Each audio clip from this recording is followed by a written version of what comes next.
Columbia Broadcasting System presents The Man Behind the Gun, dedicated to the fighting men of the United States and the United Nations.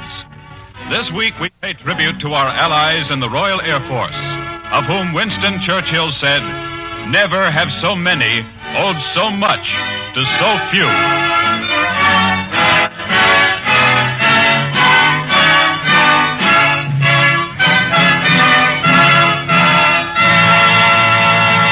This is the way it is with the men of the Royal Air Force.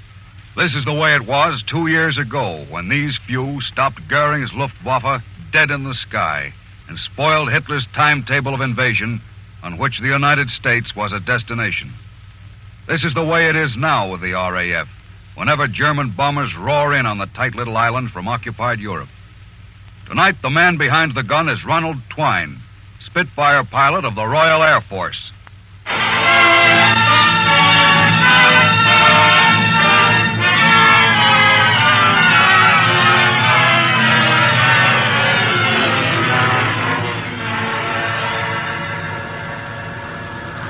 Tally-ho! Bandits on the left! Tally-ho, Jeff. After you. There they are. Bandits. Nazi planes. Up ahead and to the left. At Angels 20. Altitude 20,000. 12 of them. Junker 88s on their way to bomb London. Automatically, your hand reaches for the emergency throttle that gives you full horsepower, and you spar off behind Jeff and start pouring in. Not a big flap today. Only you and Jeff and Gremlin Parker. They call him Gremlin because his ears stick out on either side like a gremlin's horns. You can hear him talking to himself. Now look, Parker, old boy. It's all very well to be a ruddy hero, but let's make a serious effort to keep all in one piece, shall we? Mustn't forget, tonight is Cicely Mountbank's party. Wouldn't do to show up all perforated. Wouldn't do at all. Your phone is on, Parker. Don't get obscene or anything. Eavesdropper. Red leader here. Watch Jerry, chaps, up in the sun. Fighter escort. Ankles. So there are. Nasty-looking brutes, too. We're not going to turn off, are we, Skipper? You know, I haven't had a go at anything recently. We'll stay on, Ronnie. Their fighters won't annoy us until we dive for the attack, but then they'll be down on us like a ton of bricks. Anybody mind? I mind, but I don't suppose there's much I can do about it now. Not a thing. Line astern, you chaps. We're going in. Ronnie, you play rear end Charlie, will you? Righto. Leave something for me. Take good care of me, won't you, Ronnie? I have a date with a delicious little fluff for tonight. Echelon now, chaps. Okay, Skipper. Echelon it is. Let's go in now. Going down. There goes Jeff, diving into the formation of German bombers. Parker is right behind him. And now it's your turn. They've opened up now from above. Heinkel fighters. And out of the corner of your eye, you see a stream of tracer bullets searching for your wing. Then you half roll out of it automatically and twist up underneath the Junker bomber and feed him everything you've got from stem to stern. You feel your plane shuddering under the recoil. You seem to stand still in the air for a few seconds. Then you turn the fire lever off as you roar out from underneath. The bombers have broken formation now. Some of them have turned away already, and you let them go. Bandits on the left. Follow me. And you flip over in a tight roll and straighten out behind Jeff, wondering where Parker is. Then you're in it again, running the gauntlet, waiting for your chance at the bombers ahead. 400 yards. 300. Now the rear gunner on the Junkers is firing at you. You weave from side to side in great sweeping arcs. 250 yards. 200. And you start firing in quick little bursts as you pass the rear gunner on each swing. Then in the mirror you see a familiar shape, weaving with you and getting closer. German Heinkel. You see his gun ports winking at you like little flashing lights, and you know he's firing at you. Then your instrument panel goes to pieces before your eyes. That's how you know you've been hit. You set your teeth and stop weaving and bore right in at the bomber ahead and start feeding it to him. Then you see the Nazi gunner try to stand up in his little cubbyhole as the plastic glass splinters all around him. And then he pitches down out of your sight. You got him. But now the German fighter is coming in from astern. Without a conscious effort on your part, you spiral down out of the formation trying to get away from the Heinkel. You keep hoping you won't have to jump. They love to shoot up parachutes. Then suddenly it's all right. Jeff is working on the Heinkel. Thanks, Jeff.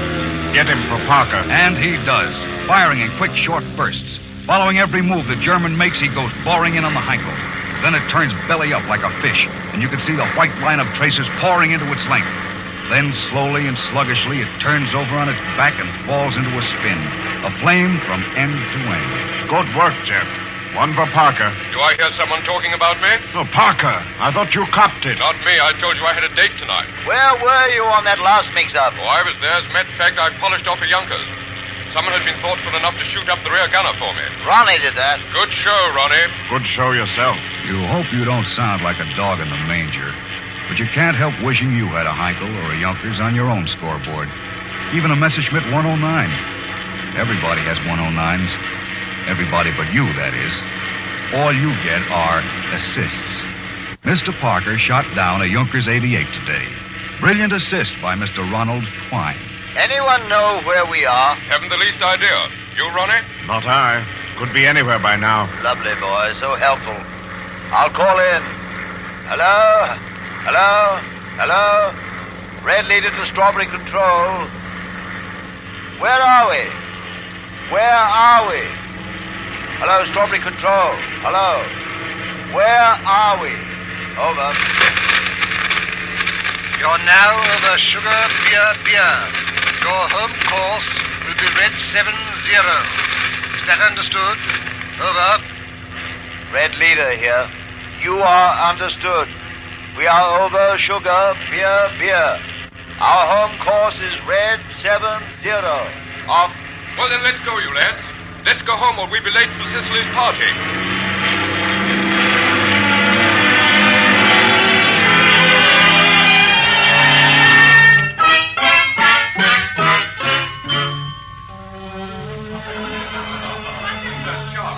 This is the party Parker was so anxious to get to. He's taken you along and Jeff, too. It's a fine party, as parties go, with death hanging overhead. There are pretty women everywhere, bare shoulders in the candlelight, soft voices. It's gay. You hardly notice the blackout drapes and the gas mask. I'm so awfully glad to see you. Hello, aren't you dancing, Ronnie? I'm terribly sorry. I never learnt to. An awkward fellow. Well, have a good time. you. There you are, Charles. I've been looking at Have a good time. Of course. It's easy enough if you don't mind being shy. If you're satisfied just watching. You wish you could talk to women easily, gracefully, amusingly, like Jeff does, so that their laughter will tinkle out across a room like a little silver bell. Like her laughter. She's beautiful. She's beautiful. Cicely's beautiful. Is she? Huh? What? Oh, who are you? Oh, it doesn't matter. You seem to be interested in Cicely. I didn't realize I'd spoken aloud. Ah, but you did. You very definitely did. You said, she's beautiful. Cicely's beautiful. Did I? Yes, but alas for your illusion. I happen to know that her hair is completely and utterly false. She bought it, every delightful strand of it, from an old gypsy woman who needed the money. She paid very little for it, too, I understand. A mere song. I say, really? Oh, quite. Yes, I believe the title of the song was Mother Macree or something very similar. The gypsy woman was fond of music, you see. I see. You're pulling my leg. Oh, not very hard. Just ever so little. Oh, look, please don't be angry, please. I'm not. I just don't think you're very amusing. And that, my dear Christine, should be a lesson to you. Goodbye, young man. Goodbye. She's gone now. Didn't take long to get rid of her. That's the way to do it. That's how to make friends. Let her start a conversation and then leap down her throat at the earliest opportunity.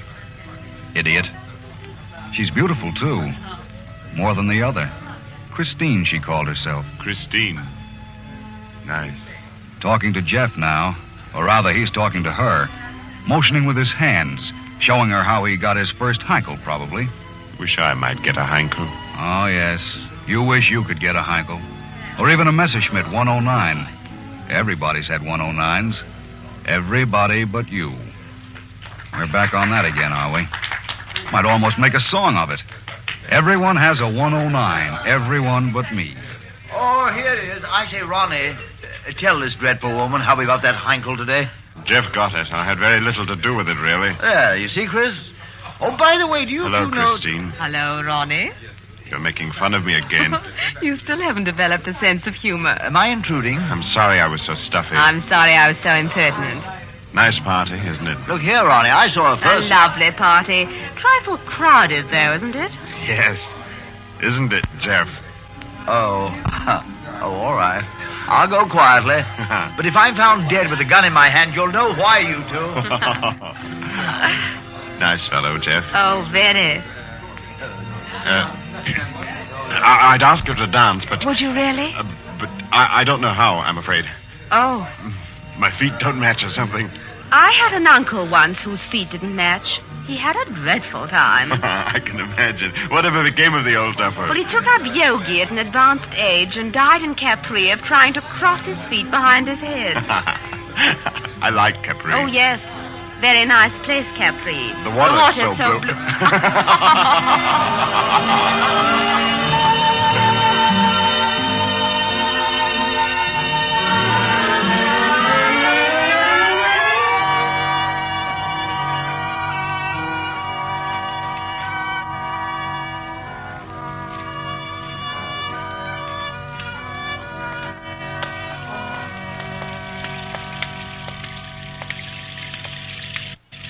Nothing like a blackout in the rain. Yes, it makes the blackout so much blacker. Nice party. Yes, very nice. Too bad it had to rain, though. Oh, no, I shouldn't have been able to stay on if it hadn't. Night raiders, you know. Yes, I know. I've been through a couple of blitzes. I'd hate to be a civilian. Oh, so would I. Aren't you? No, these are my party clothes. Daytimes I wear a uniform. Oh, perhaps you won't like me in uniform. I like you even more, if that's possible. What kind of a uniform? Wren. But never mind that. Tell me about your flying. What's it like up there at night, for instance? Can you see anything? Not for the first half hour or so. Then you can see fairly well. It's surprising. Too bad we couldn't find a cab. Oh, I don't mind. I like walking. Of course, there's something... You talk a great deal, don't you? Well, Yes, you do. Too much. Much too... Oh, that's better. I think I'm in love with you. Do you mind? No, but isn't it rather sudden? Oh, no, I sound mid-Victorian, don't I? This is so sudden. You're nice, Christine. And you're sweet. But don't change the subject. You were talking about being in love with me. Continue. I shouldn't. It isn't fair. Why not? I might be killed any day. Well, there's that, of course. Are you afraid? Afraid of dying? No, there isn't time. You get into a fight and it's very impersonal, like chess on a grand scale. You make a move, your opponent makes a move, and then one of you wins the game. And the other loses. That's right. I wish we wouldn't talk like this. Whatever became of that gay, meaningless conversation we were having? I said I loved you. Was that meaningless? No. No, that really meant something. Well, here we are. This is my house. Well, Christine... Ronnie, let me say something. Oh, please do. It's not easy being in love in wartime. Everything changes so much. You have to be so quick and certain of things. There's no time for thinking. You have to catch at things as they go by. You have to be quick about it and unafraid. Do you mean... Well, what I'm trying to say is, Ronnie, that I'm so certain. So very certain about you and me. Christine, I... Oh, darling.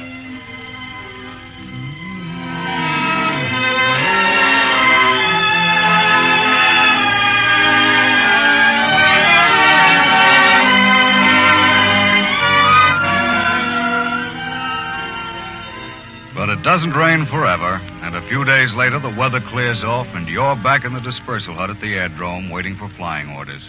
And that's all right. You know that next time up you'll get an official.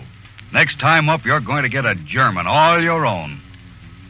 You stand there at the open door of your locker, tearing off the pictures inside. All the American cinema stars you flipped from magazines. All the beautiful, anonymous girls from everywhere whose pictures are inside the door of your locker. Hello, what's this? Breaking up your collection, Ronnie? May I have that one? Haven't seen a tiger skin rug in years. Rotten joke. See the paste anywhere? Here you are. What's this? Putting up a picture of... Well, I'll be. Christine. Yes. We're engaged, Jeff. Going to be married my next leave. No. Uh-huh. Quite. Oh, wonderful. Oh, you lucky dog, you. Well, I can't understand what she sees in you.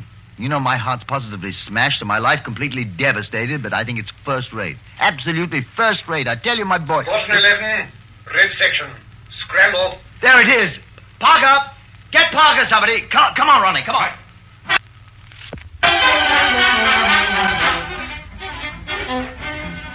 And then you're running across the drome to where your planes are already warming up. It's business now. Did you sign the 700 sheet, Ronnie? Yes, I did. Fine. Better set your gun sights for about 40-foot wing spread. Mr. Schmitz? Probably. See you later. Righto. Give me a leg up, Tinky. Right, John, Mr. Twine. She's all hot and ready, sir. Good enough. Got the seat? Right here, sir. Received of mechanic, one aircraft in good condition. There you are. Good luck, Mr. Twine. Don't worry. Today's my day. Stand clear. Now you'll look over and see Parker just settling down in his cockpit. Up ahead, Jeff is watching. You give him a thumbs up, and he waggles his tail fin. Take off.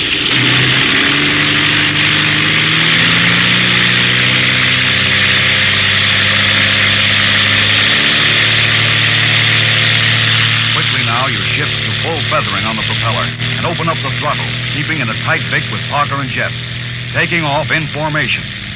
Then, as the ground drops away, you hear Jeff on the radio telephone. Hello, Chestnut Control. Red Leader here. Airborne at 1220. Over. Very well, Red Leader. Stand by. Now you're going up in a figure 8, getting altitude. 5,000 feet. 10,000. And you take a few deep breaths of oxygen. You're still going up. 13,000 now.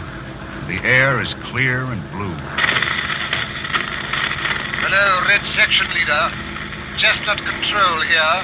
Are you receiving me? Are you receiving me? Answer. Chestnut Control from Red Leader.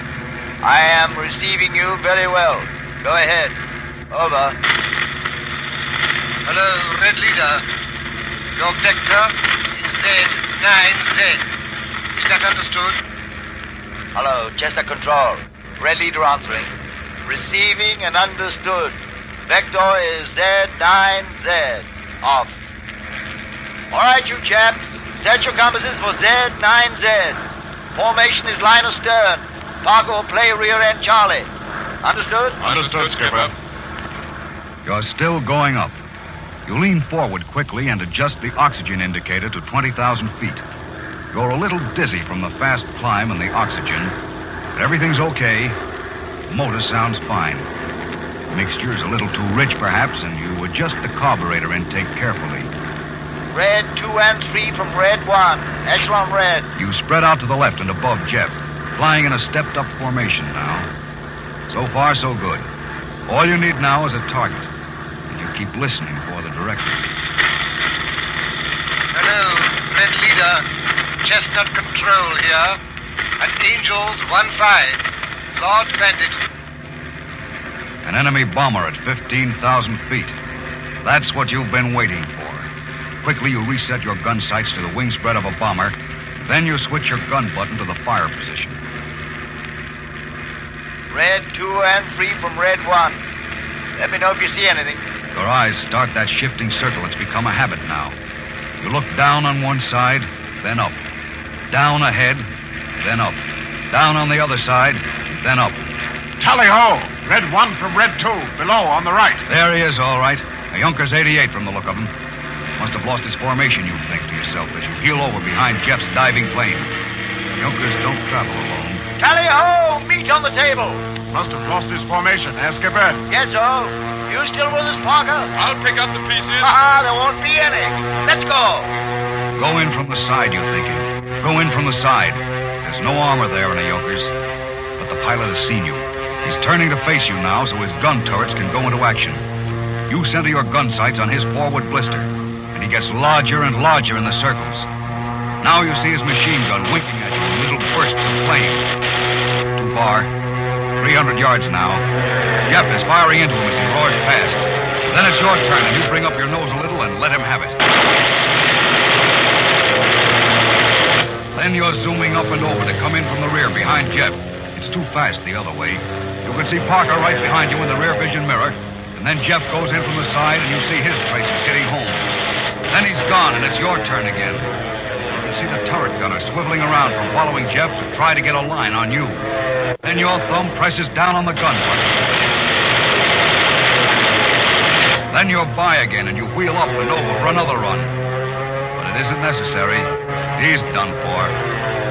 His nose drops down in the sickening lurch, and his motors are trailing smoke. The incendiaries have hit home. Now little shapes are dropping out of the bomber's hatches, scrambling wildly in the air. Then, as their parachutes open, the bomber plunges past the Germans and goes down out of sight in the clouds. You got him.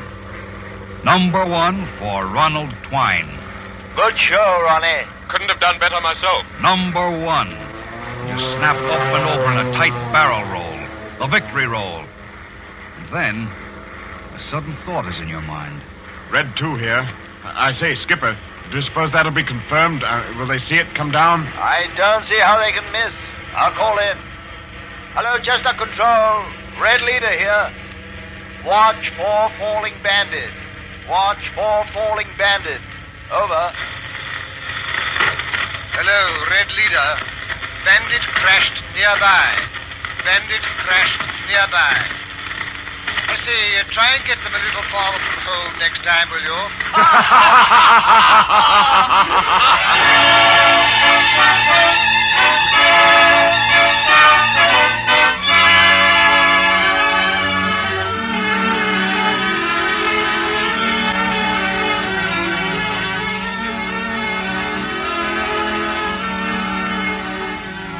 We're going to be called up again. You got any idea? Oh, I say, look here, beans again. Beans and tea. Oh, put. And the beans are always too hot I and know the they are. tea's too cold. Yes. Well, fill up, my lad. We'll be off on another flap before long, or I miss my guess. This weather's too good for Jerry to stay away, you know. It's late afternoon now. One more flap and you'll be through for the day. You'll be seeing Christine. The name fills your mind and your heart. Christine. Listen to the boy. He's talking to himself now. Oh, love is a dreadful thing, but still, it's better than beans and tea. I look around the dispersal hut briefly, looking at all the faces, wondering how they feel about waiting for the loudspeaker to pop off, wondering if they've ever been in love. If they're in love now. Stand by. There it is. All the faces are still now. Some of the men stand there with a fork full of beans poised halfway to their mouths. Jeff has his mouth open to take a swallow of tea. It stays open. Squadron 11, blue and red sections. Squadron 14, black and white sections. Scramble.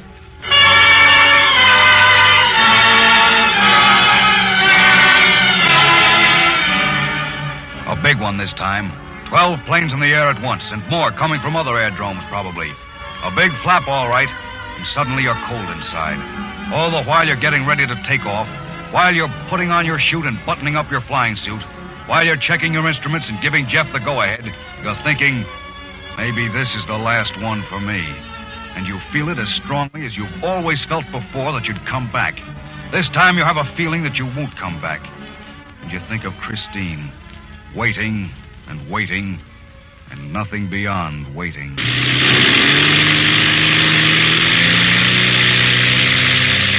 Chester Control from Red Leader.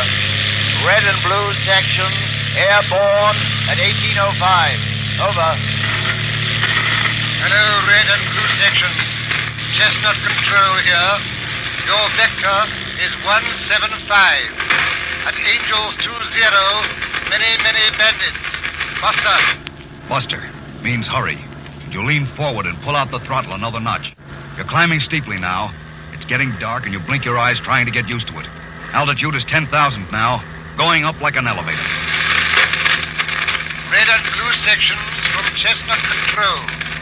Bandits are over map reference, Sugar Tok Tok 3350.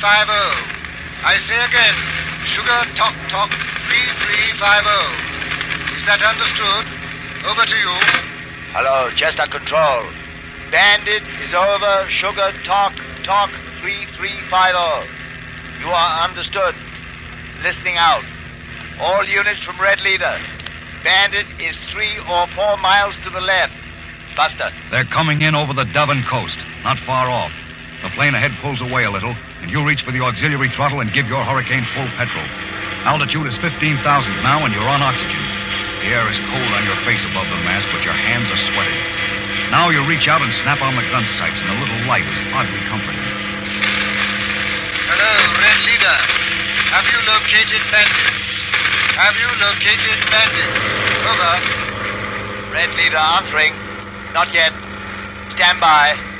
Red Leader to all units. Look, look, look. You're watching for the enemy now. Should be around here somewhere. You're still climbing. 20,000 now. You set the gun button on firing position. You wonder briefly if somewhere nearby the enemy's doing the same thing. Tally-ho! There they are. About 50 of them with a fighter escort above and behind. Hello, Chester Control. Have found bandits. I'm going in. Off. Now Jeff heels over and the 2 sections spar off, one at a time, and follow him. Get the front ones. Going down. All you can do is try to break up the formation. Make them turn around and go home. So you dive at full power, weaving slightly. And then you pick out your target and go for him. It's darker now, and you can see the traces very plainly, searching for you. And then you're in range, and you press the button. Automatically, you pull back on the stick to climb up for another run. And the pressure of the pull-out forces you down into your seat until your tongue is hanging out. All around you, the sky is filled with groups of planes fighting like angry bees. You've broken up the formation. Suddenly, the rudder bar is vibrating beneath your feet. A Messerschmitt on your tail. Machine gun bullets eating away at your fuselage. And you loop up and over and down again till he stays with you all the way. Now you're weaving desperately, snapping over at the end of each arc, trying to shake him off, but he sticks. You think of Christine. This is the day she waits. You're falling now. You're falling. Red Leader from Red 2. I'm going down now, Jeff. So long. The plane doesn't answer the stick, and you reach up to pull back the hatch combing so you can bail out. The hatch is jammed, and for a brief second, your mouth and throat are choked with panic. Your hands fumble desperately and aimlessly with the instruments. Altitude is 12,000 now. 11,000. You try the rudder bar. Nothing happens. 10,000 now and picking up speed. The wind is shrieking in the open gun ports. 9,000. And then you start jamming the stick back and forth, trying to break it loose from whatever is holding it. It moves a little. Altitude 8,000 now. Desperately, you strain backward on the stick. One last try. 7,000. It's coming. Your airspeed is dropping off. The nose is coming up. More. You're pulling out now, and the force is pushing you down into your seat until your stomach aches. Your chin hangs down into the sheepskin strap. And a river of black water seems to flow across your eyeballs, and you open your mouth and scream to get rid of the pressure.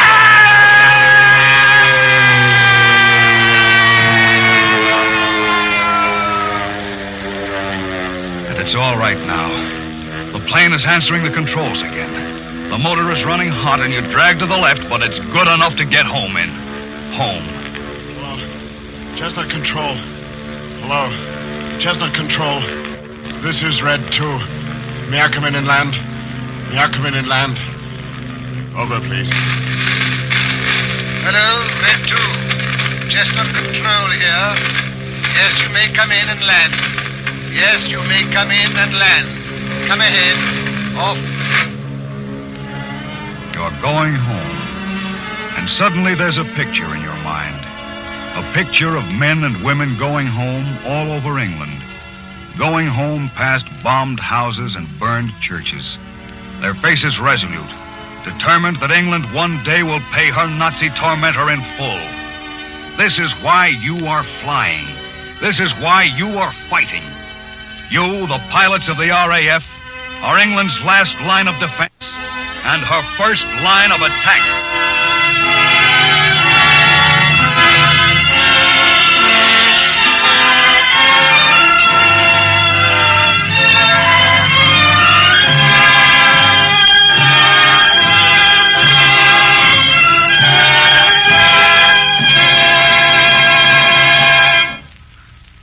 The Man Behind the Gun is presented each week at this time for the purpose of telling you how your boys and their comrades in arms in the fighting forces of the United Nations are waging our war against Axis aggression.